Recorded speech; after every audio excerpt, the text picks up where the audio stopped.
Isa ka rin ba sa mga nagtatanong kung paano ang magiging proseso ng pagmamarka sa mga mag-aaral ngayong may pandemya? Sa ating mga magulang, ganun din sa mga guro. Halina tumutok sa video na ito upang malaman ang mga kasagutan.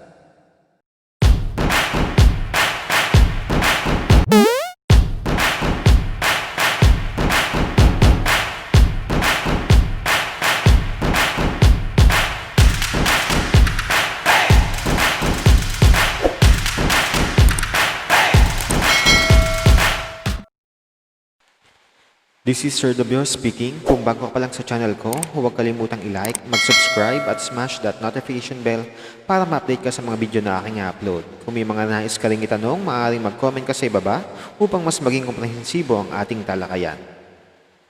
Ayan, bunsod nga ng pagbabago sa estruktura ng pagkatutok dulot ng COVID-19 ay ang mga katanungan kung paano nga ba ang pagmamarka ngayong panahon na may pandemya.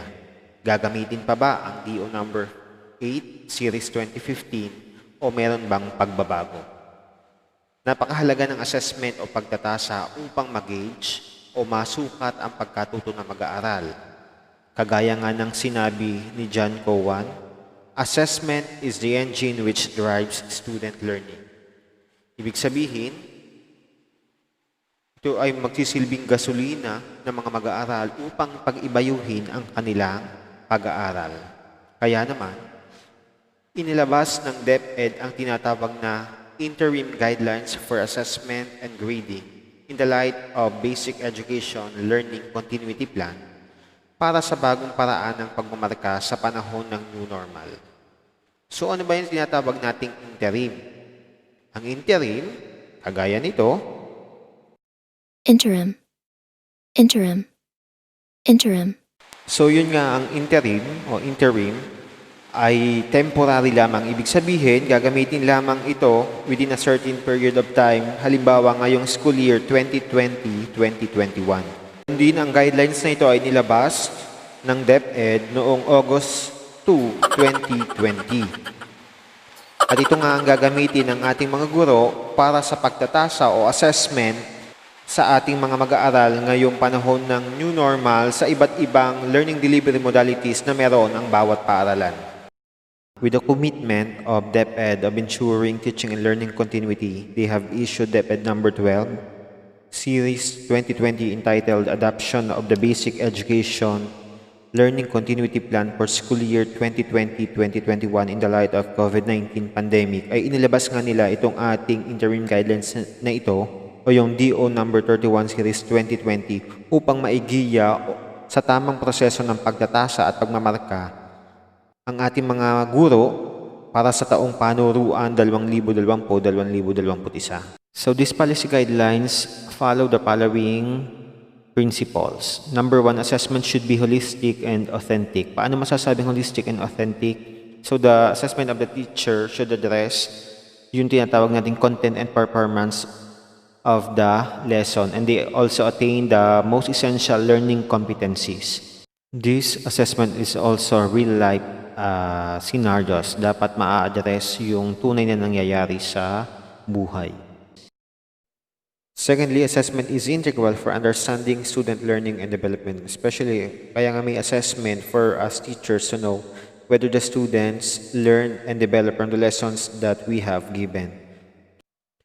The third one, a variety of assessment strategies is necessary, most especially the formative assessment. There should be variation para yung pagkatuto ng bata ay malaman natin kung saan siya magaling at hindi siya maboring kung anumang klaseng assessment ang ibinigay ng guro.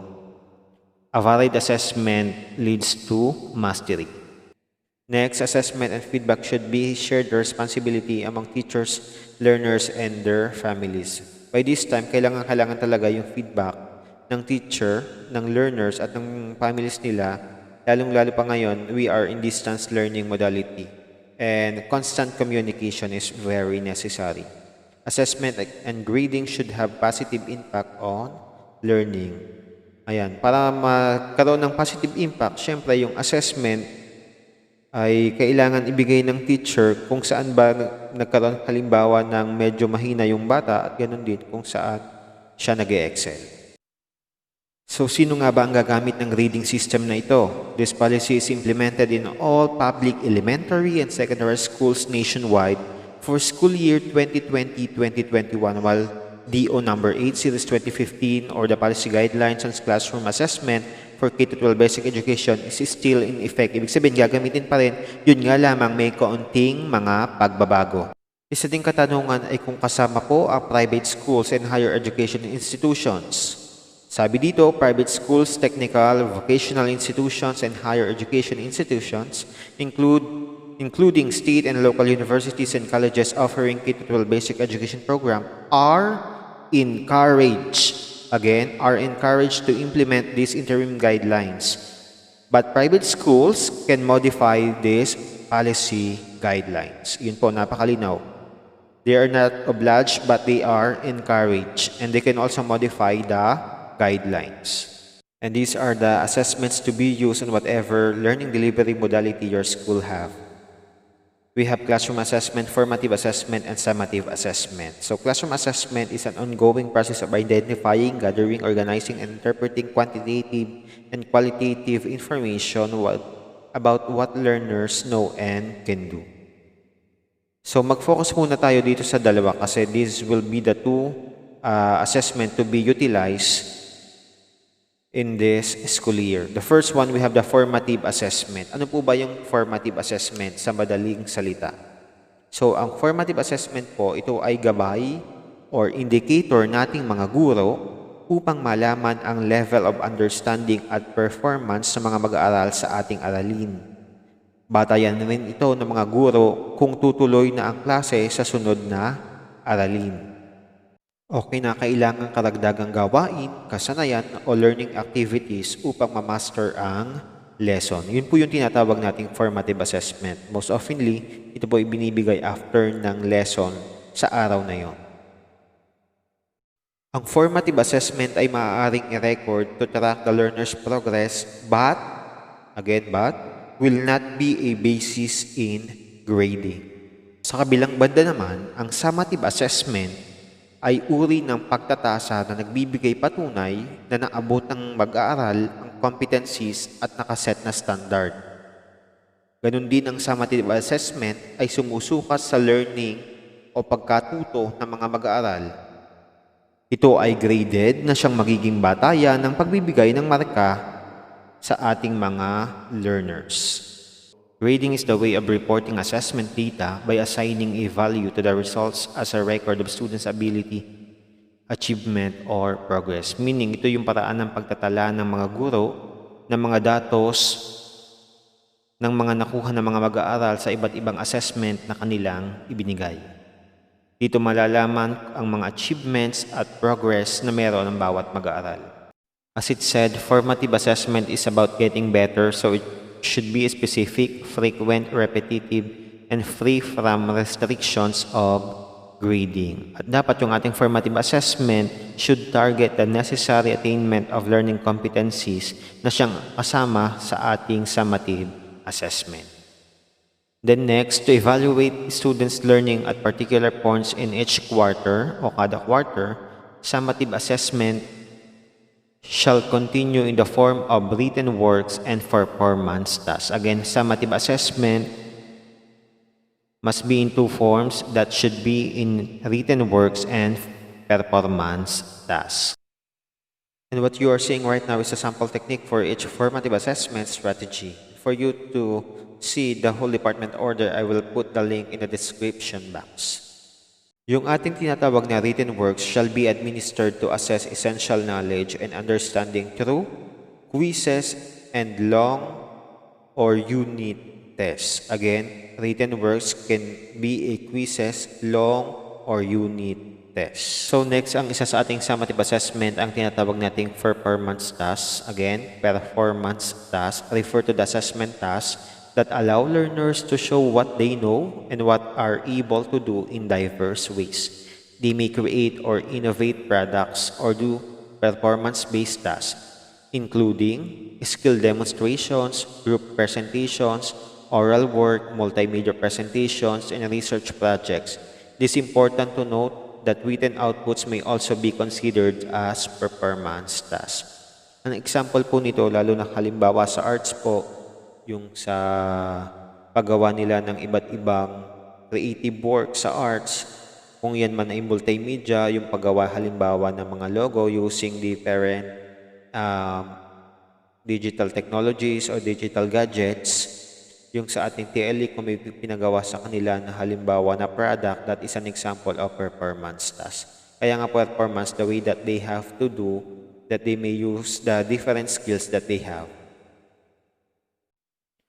Performance tasks must be designed to provide opportunities for learners to apply what they are learning to real-life situations. In addition, teachers should take into considerations the following. As the teacher, this should be considered. Number 1, each task must be accompanied with clear directions, appropriate scoring tools. It must have checklists, rubrics, rating scale to help learners demonstrate their learning. And I will provide here the Annex C for sample scoring tool.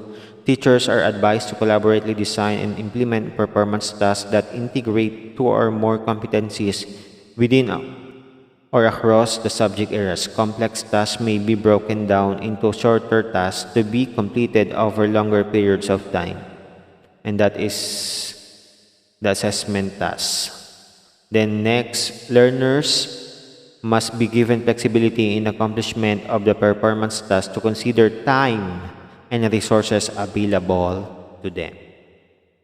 Nonetheless, all learners with a class should be assessed on the same competencies using the same scoring tool, yung ibibigay ko mamaya. Teachers must exercise their professional judgment in carrying out summative assessments, providing enough opportunities for learners to practice and to redo their work whenever necessary so that they can reach their learning targets with the least amount of pressure. Dahil ngayon nga, we are in a distance learning, as teachers, we should be considerate o lalo na sa oras na ating ibibigay because most of our learners are bombarded with various works na binigay sa kanila. This is the sample scoring tool. Again, the link for this Deped order is on the description below for you to download. For us teachers, record of progress is very necessary. The collection and recording of evidences of learning is integral for monitoring student learning and development. And here are the sample strategies for this purpose. Self-monitoring tool, the check-ins for teachers with learners, and evidences of learning in the student's learning portfolio.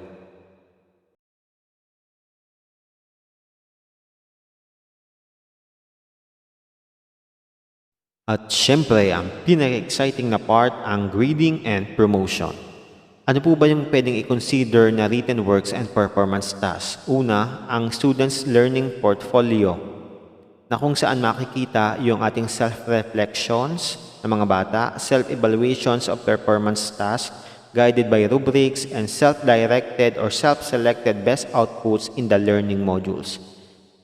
At ganoon din for our teachers, ang ating pong i-record minimum of 4 written works and 4 performance tasks within the quarter, preferably 1 in 2 weeks integrating 2 or more competencies. I will reiterate this.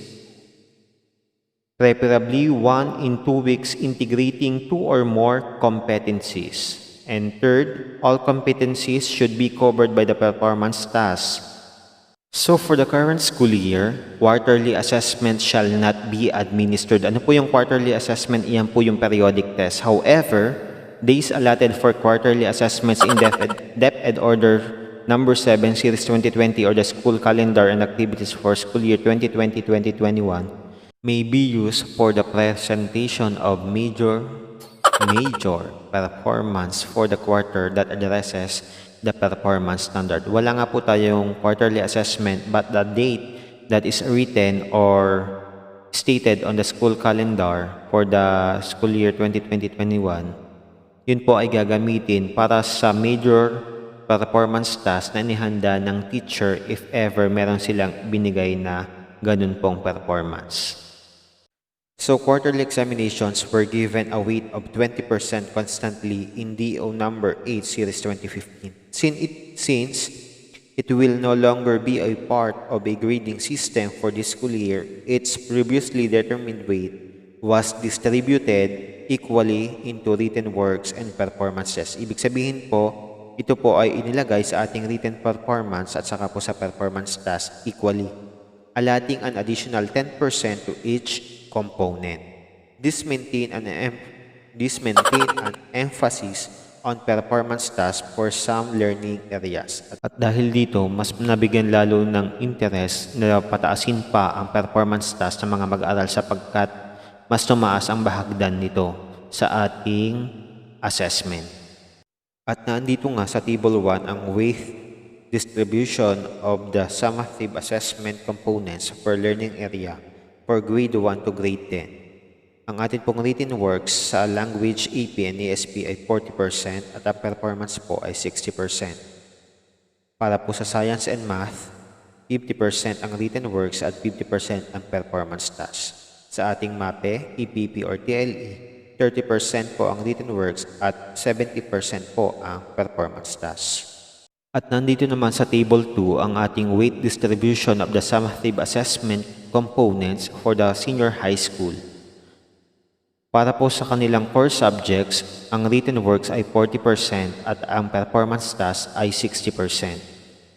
For the academic track, for the all other subjects, 40% written works, 60% ang performance task. For the work immersion, research, business, enterprise, and so on, 50% po ang written works and 50% po ang performance task. For the tech book, sports, arts, and design tracks, 30% po ang sa kanilang written works at 70% po ang kanilang performance tasks.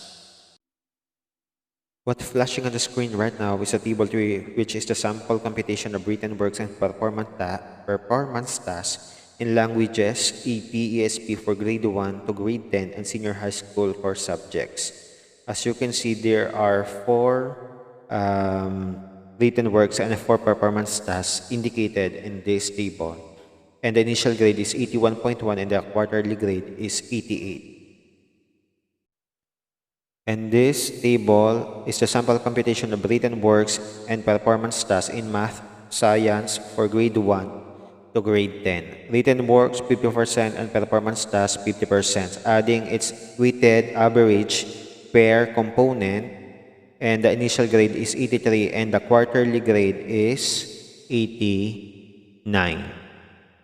Right now is the sample computation of written works and performance tasks in MAPE, EPP or TLE for grade 1 to grade 10. Written works has 30% and performance tasks has 70%. Their weighted average is combined, making their initial grade 79.8 and the quarterly grade is 87.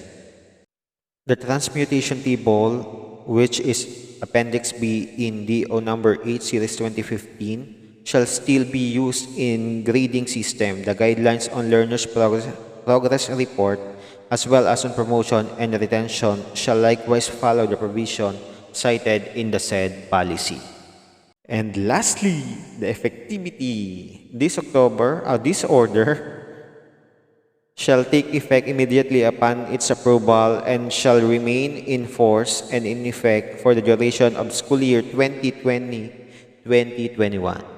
This shall be registered with the Office of the National Administrative Registrar or Honor at the University of the Philippines, Manila. DO number 8, Series 2015, or the Policy Guidelines on Classroom Assessment for K-12 Basic Education Program is still in effect, but its provision inconsistent with these guidelines are suspended for the upcoming school year. At dyan po nagtatapos ang ating video. Hope that this would help for our parents and also for our teachers. And for the electronic template of our class record, that will be my next video upcoming pagkatapos po nito. Sana po ay nakatulong. Muli, maraming salamat. If ever you have questions, kung meron kayong comments, suggestions, kindly comment below para po mas mapaganda natin ang ating talakayan patungkol sa iba't ibang ideas, mga videos na akin pong ini-upload dito sa aking channel, YouTube. This is Sir Dabio. Again, thank you very much.